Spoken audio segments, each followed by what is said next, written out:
नमस्कार, मैं चंद्रेश, आप देख रहे हैं सीएम न्यूज नेटवर्क। चलिए शुरू करते हैं खबरों का सिलसिला। संग्राम यादव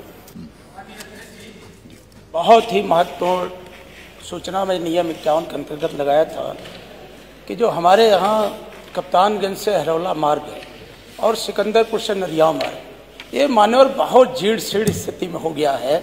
और खासकर कप्तानगंज हरौला मार्ग पर आदर्श राजकीय महिला महाविद्यालय भी स्थित है, पराग का डेयरी प्लांट भी लगा है और कृषि का मौसम विज्ञान के और लोकसभा चुनाव जब उससे पहले आपके ही सदन में आपके पीठ के समक्ष जब मैंने इस प्रश्न को उठाया था तो तत्कालीन लोक निर्माण मंत्री जी ने इसी विधानसभा में आश्वासन दिया था कि बहुत शीघ्र वो कार्य पूरा हो जाएगा। और मानव लोकसभा चुनाव से पहले उसका टेंडर भी निकाला गया, 56 करोड़ रुपए की लागत से उसके चौड़ीकरण शुद्धिकरण के लिए टेंडर भी निकाला गया, स्वीकृति की प्रत्याशा। लेकिन उसके बाद समय बीतता गया, आज तक उस पर कोई भी कार्रवाई आगे नहीं बढ़ पाई।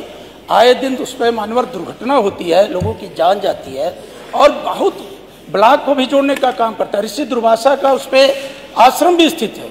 और हम ही नहीं, ये मंत्री जी बैठे हैं, भी पत्र लिखे थे फैजाबाद के जो उस समय के सांसद थे भी। तो मानवर बहुत ही आवश्यक है कि कप्तानगंज से अरवला मार्ग का चौड़ीकरण और सुदृढ़ीकरण किया जाए। कई बार आश्वासन मिलने के बाद, टेंडर निकालने के बाद भी मानवर सरकार का जो जवाब आया है कि उसको तो छोटे बजट पे कहाँ हो पाएगा। तो माननीय मंत्री जी, आपसे अनुरोध है कि आप कार्रवाई दिखवा लें। उस समय के तत्कालीन लोक निर्माण मंत्री जी ने घोषणा भी की थी और टेंडर भी निकला था। आखिर जब इतना बड़ा बजट है आपका, तो उस बजट में अगर आप चौड़ीकरण शुद्धिकरण करा देंगे तो उससे जनता का बहुत लाभ होगा।